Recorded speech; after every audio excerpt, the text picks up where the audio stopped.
CM Chandrababu Davos పర్యటన success అయిందని MLA వసంత వెంకట కృష్ణ ప్రసాద్ పేర్కొన్నారు.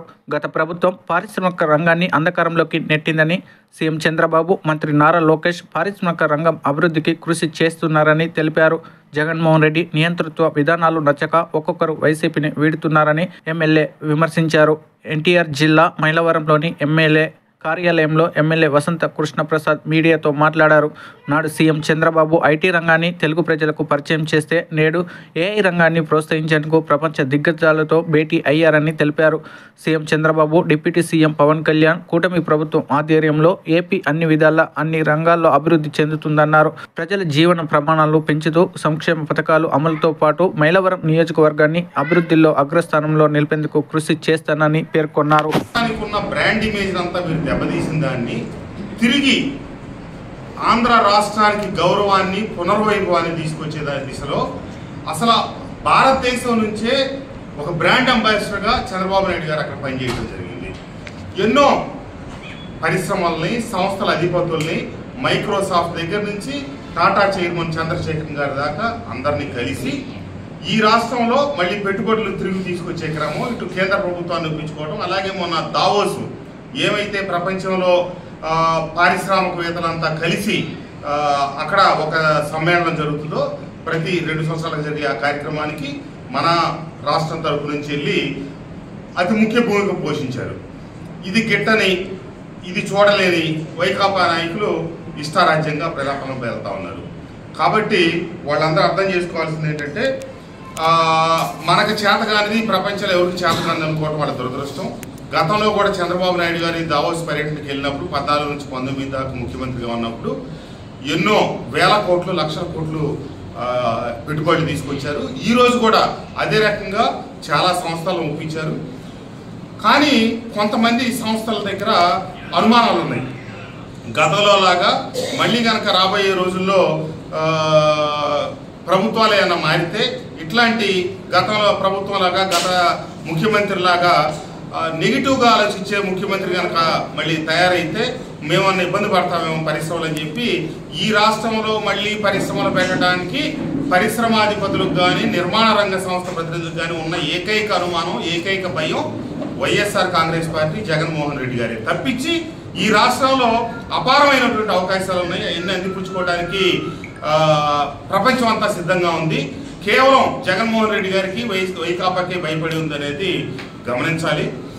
ఏమైతే జగన్మోహన్ రెడ్డి గారు అవలంబించిన విధానాలు కాదు అని మాబోటోళ్ళం, లేకపోతే పార్థసారథి గారు కావచ్చు, ఆనం రామనారాయణ రెడ్డి గారు కావచ్చు, లేకపోతే శ్రీధర్ రెడ్డి గారు కావచ్చు, మేము చాలామంది విభేదించి బయటకు వచ్చి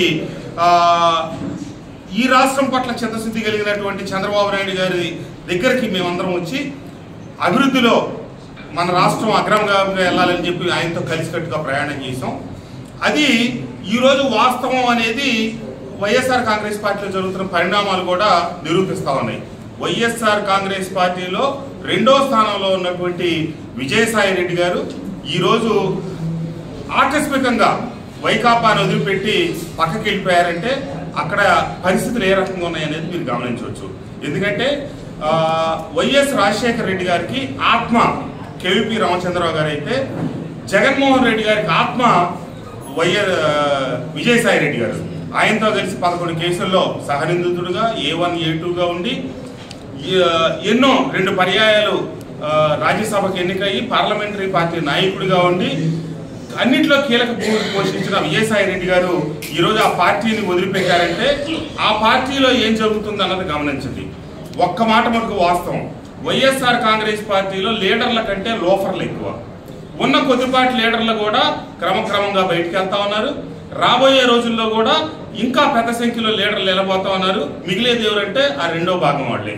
కాబట్టి ఈ ఆంధ్ర రాష్ట్ర ప్రజలు ఏవైతే గతంలో జగన్మోహన్ రెడ్డి గారు నేను ఇంకా బాగా అభివృద్ధి చేస్తానని చెప్పారో, ఒక్క అవకాశం ఇవ్వమన్నారో, ఇచ్చిన తర్వాత ఆయన ఈ రాష్ట్రాన్ని అధోగతి పాలు చేయటమే కాకుండా అభివృద్ధిలో ఈ రాష్ట్రాన్ని ఉన్న ఇమేజ్ని పాడు చేయటమే కాకుండా చేతగాని అసమర్థపు ముఖ్యమంత్రిగా చరిత్రలో మిగిలిపోయారు జగన్మోహన్ రెడ్డి గారు. ఎందుకంటే విభజింపబడిన ఆంధ్రప్రదేశ్కి అమరావతి లేకపోతే రైతుల భాగస్వామ్యంతో అమరావతి దేశంలోనే రోల్ మోడల్గా తయారవుతుంటే దాన్ని పాడు చేసి, అంతేకాదు జగన్మోహన్ రెడ్డి గారు స్వయంగా చెప్పాడు, నేను అది సాక్ష్యాలతో కూడా నిరూపించగలను, ఆ విషయం అందరికీ తెలుసు.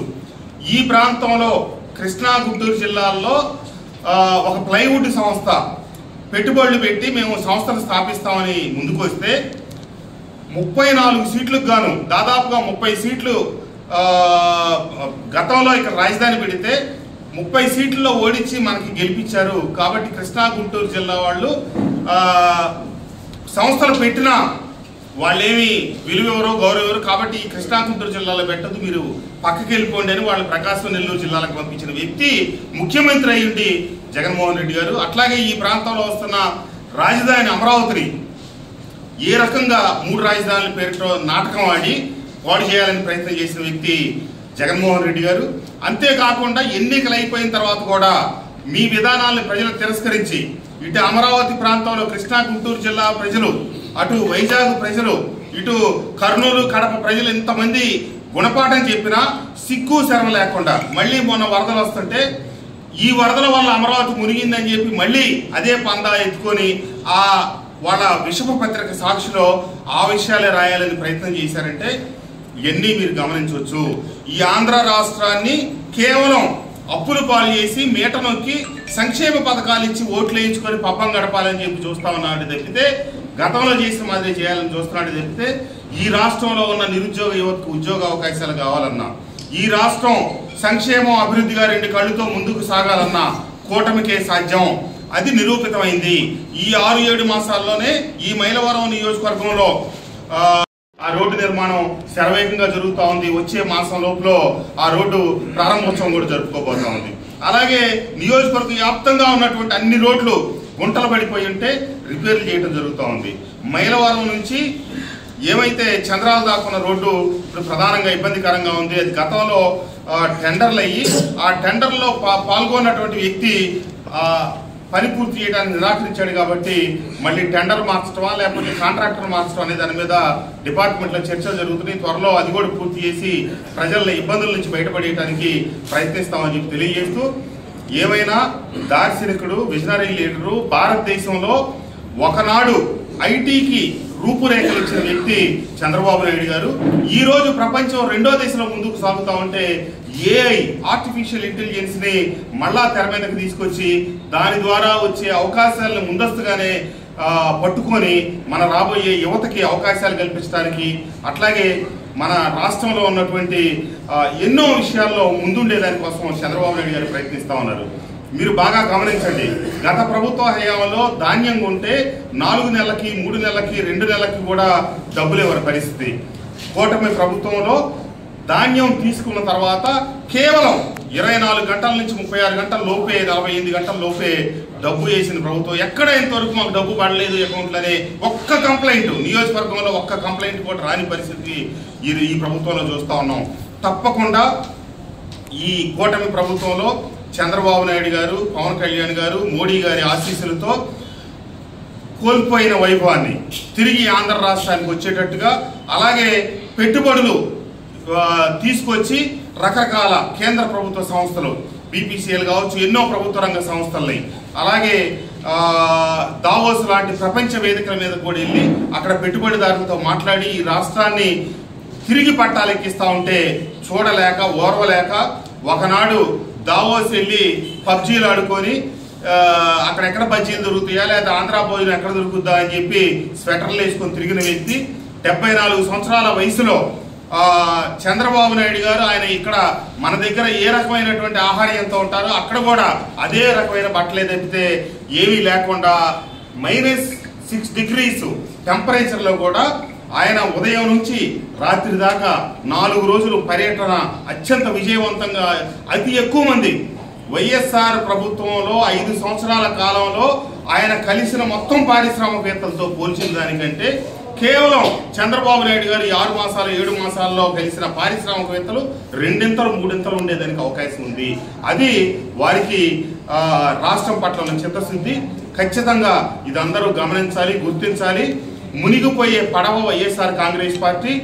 ఖచ్చితంగా త్వరలో మిగిలిపోయిన లీడర్లు ఎవరన్నా ఉంటే నా లెక్క ప్రకారం అయితే 3 నుంచి 6 మాసాల లోపల లీడర్లందరూ బయటకు వస్తారు. చివరకు మిగిలేది రెండో కోవ వాళ్ళే. వాళ్ళతోనే ఆ పార్టీ సమాప్తం కాబోతా ఉందని చెప్పి తెలియజేస్తూ ఈ రాష్ట్రంతో పాటు కూటమి ప్రభుత్వ ఆధ్వర్యంలో మైలవరం నియోజకవర్గంలో కూడా అన్ని సమస్యలకి పరిష్కారం చూపుతూ సమగ్రంగా అభివృద్ధిలో ముందుకు తీసుకెళ్తామని తెలియజేస్తూ ధన్యవాదాలు.